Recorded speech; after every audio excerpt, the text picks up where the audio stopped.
كن بخير. عايزني؟ اديني حقي. مش عايزني؟ سيبني امشي.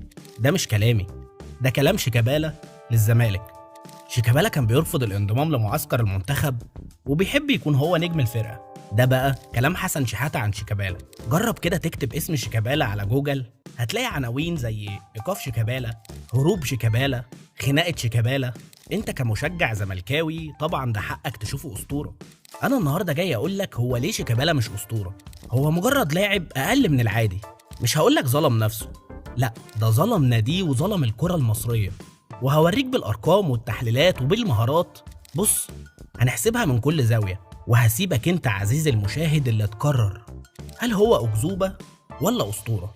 بس قبل ما نبدأ كده ما تنساش اللايك والشير وتعمل سبسكرايب للقناة علشان يوصلك كل جديد لحظة نشر. لم أندم على شيء في حياتي